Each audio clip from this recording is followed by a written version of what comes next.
Nas sombras da história religiosa, entre os textos sagrados que moldaram civilizações, existe um livro envolto em mistério, controvérsia e fascínio. Um livro que muitos chamam de proibido, ausente das páginas da maioria das Bíblias, mas cujos ecos ressoam através dos séculos. Falamos do livro de Enoque. O que ele contém de tão chocante? Por que foi deixado de fora? Hoje, em Ecos do Passado, desvendaremos a história completa de Enoque, o homem que andou com Deus, e mergulharemos na narrativa mais explosiva de seu livro, a saga dos anjos caídos e sua rebelião celestial. Prepare-se para uma jornada às origens do mal, aos segredos cósmicos e às profecias que abalaram o mundo antigo. Quem foi Enoque? O patriarca misterioso. Antes de adentrarmos no livro, precisamos conhecer o homem a quem ele é atribuído. Enoque. Seu nome surge nas genealogias ancestrais do livro de Gênesis, como o sétimo patriarca depois de Adão, filho de Jared, pai de Matusalém e bisavô do próprio Noé. Mas Enoque não era um patriarca comum. A Bíblia nos diz algo extraordinário sobre ele. Enoque andou com Deus e não apareceu mais porquanto Deus o tomou. Gênesis 5:24. O livro de Hebreus acrescenta: pela fé, Enoque foi trasladado para não ver a morte e não foi achado, porque Deus o trasladara, pois antes da sua trasladação alcançou o testemunho de que agradara a Deus. Hebreus 11:5. Um homem tão justo, tão próximo do Criador, que escapou do destino comum da mortalidade. Ele não morreu, foi levado. Para onde? Como? A Bíblia é sucinta, deixando um véu de mistério. É precisamente essa figura enigmática, esse homem que teve uma intimidade única com o divino, que se torna o suposto autor do livro que leva seu nome. Um livro que promete revelar visões e segredos celestiais que apenas alguém como Enoque poderia ter testemunhado. A origem do livro. Um texto antigo e controverso. Embora atribuído a Enoque, os estudiosos hoje concordam que o livro, como o conhecemos, é uma compilação de textos escritos muito depois, durante o chamado período do Segundo Templo, entre os séculos III antes de Cristo e I depois de Cristo. É o que chamamos de obra pseudo-epígrafa, um texto falsamente atribuído a uma figura antiga para lhe conferir autoridade. Uma prática, aliás, comum naquela época. As descobertas arqueológicas mais impactantes vieram com os manuscritos do Mar Morto, encontrados nas cavernas de Qumran. Lá, fragmentos significativos do livro de Enoque foram achados, escritos em aramaico, a língua falada na Judéia da época. Isso confirmou a antiguidade do texto e sua circulação entre comunidades judaicas antes mesmo do nascimento de Jesus. Embora a versão mais completa que sobreviveu até hoje esteja na língua etíope, GS, esses fragmentos em aramaico, juntamente com outros em grego e latim, provam que o livro teve uma ampla disseminação no mundo antigo. Pertence ao gênero apocalíptico, focado em revelações sobre o fim dos tempos, o mundo espiritual e os segredos divinos. A queda dos vigilantes, anjos rebeldes na terra. Agora mergulhamos no coração pulsante e controverso do livro de Enoque, a história dos vigilantes, os anjos caídos. A primeira seção do livro, conhecida como o Livro dos Vigilantes, narra um drama cósmico que teria mudado para sempre o destino da humanidade. Segundo Enoque, 200 anjos poderosos, conhecidos como vigilantes ou sentinelas, liderados por figuras como Senjasa e Azazel, olharam dos céus e cobiçaram as filhas dos homens. Fascinados por sua beleza, fizeram um pacto profano no Monte Hermon. Desceriam à terra, tomariam esposas humanas e gerariam filhos. Eles quebraram uma lei divina fundamental.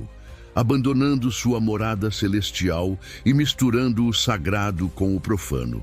Mas a transgressão não parou por aí. Esses anjos rebeldes começaram a ensinar aos humanos conhecimentos proibidos, segredos celestiais que não deveriam ser revelados. Azazel, por exemplo, ensinou a fabricar espadas, facas, escudos e couraças, as artes da guerra. Ensinou também a fazer ornamentos e o uso de cosméticos, despertando a vaidade. Outros anjos ensinaram encantamentos, astrologia, a observação das estrelas e os sinais da lua. Conhecimentos que levaram a humanidade para longe de Deus, em direção à idolatria e à corrupção. A união profana entre anjos e mulheres gerou uma prole terrível, os Néfilim. Gigantes, seres híbridos de imensa estatura e força descomunal, com um apetite insaciável.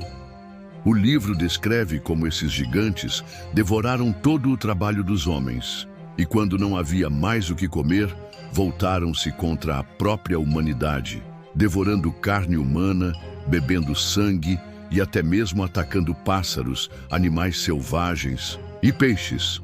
A terra se encheu de violência, injustiça e derramamento de sangue. A criação perfeita de Deus estava corrompida até a medula. Intervenção divina, o julgamento e o papel de Enoque. O clamor da humanidade sofrida, o sangue derramado, injustamente subiu aos céus. Os arcanjos, Miguel, Uriel, Rafael e Gabriel, olharam para baixo e viram a desolação causada pelos vigilantes e seus filhos gigantes. Eles levaram o caso perante o Altíssimo. É neste ponto que Enoque assume um papel crucial.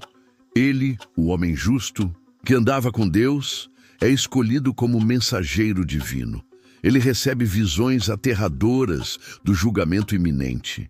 Os anjos caídos, percebendo a gravidade de seus atos, pedem a Enoque que interceda por eles junto a Deus, que escreva uma petição de perdão. Mas a resposta divina é implacável. Deus decreta o julgamento. Os vigilantes seriam presos em vales escuros da terra até o dia do juízo final.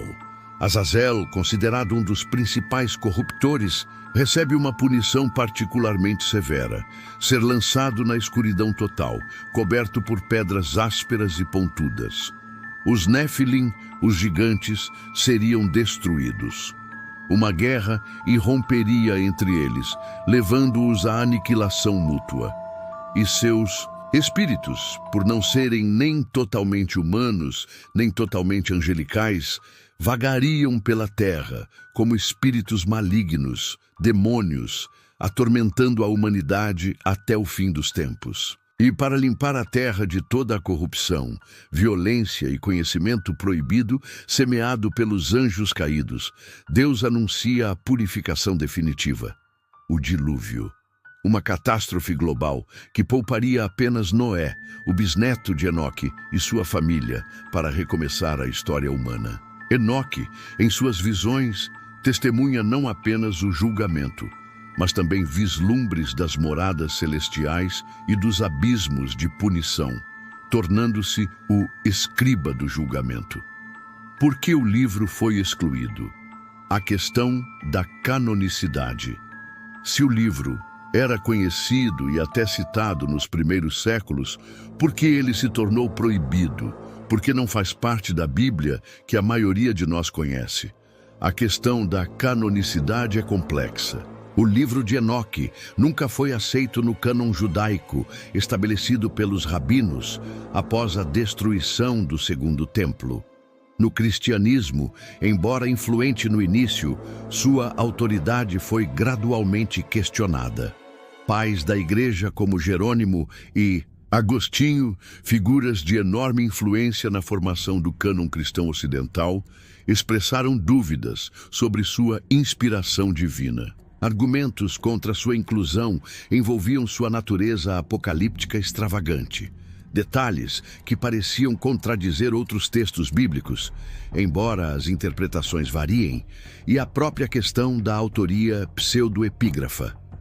A ausência da Seção das parábolas nos fragmentos de Qumran também alimenta debates sobre a integridade e datação do texto. A Epístola de Judas, ao citar Enoque, Judas 14:15, reconhece uma profecia verdadeira atribuída a ele, mas não canoniza o livro inteiro. É como citar um filósofo ou poeta. Reconhece-se a verdade em uma frase específica, sem endossar toda a obra. Apenas a Igreja Ortodoxa Etíope e a Igreja Ortodoxa Eritreia mantiveram primeiro Enoque em seu cânon oficial até hoje, preservando a versão mais completa que temos. Legado e influência oculta. Mesmo fora do cânon principal, a influência do livro de Enoque persistiu. Suas ideias sobre anjos, demônios, o Messias, o julgamento e a cosmologia moldaram crenças populares e interpretações teológicas ao longo da história. A narrativa dos anjos caídos e dos Nefilim, em particular, capturou a imaginação de gerações, inspirando arte, literatura e debates infindáveis. Narrador. Entender o livro de Enoque é crucial para compreender o ambiente intelectual e religioso do judaísmo do Segundo Templo, o berço do cristianismo. Ele nos oferece uma janela para as crenças, medos e esperanças de um povo em um período de intensa expectativa messiânica e especulação apocalíptica. É um elo perdido que conecta o Antigo e o Novo Testamento de maneiras surpreendentes. O livro de Enoque permanece como um testamento fascinante da rica e complexa tapeçaria da fé judaico-cristã. Um livro proibido, talvez não por ser inerentemente mau, mas por desafiar, expandir e, por vezes, contradizer as narrativas mais familiares. Sua história, desde as visões atribuídas ao patriarca que andou com Deus até a saga dos vigilantes, e a descoberta em Qumran é um convite à exploração dos mistérios da fé e da história. Narrador. Esta foi apenas a introdução à saga de Enoque e seus segredos. Nos próximos episódios de Ecos do Passado, mergulharemos mais fundo, exploraremos as evidências sobre os Nefilim, decifraremos as profecias do fim dos tempos, analisaremos as viagens celestiais de Enoque e muito mais. A verdade sobre este livro antigo está apenas começando a ser revelada. O que você acha do livro de Enoque? Deveria ele fazer parte da Bíblia? Deixe sua opinião nos comentários. Se você gostou desta viagem aos ecos do passado, não se esqueça de curtir o vídeo, se inscrever no canal e ativar as notificações.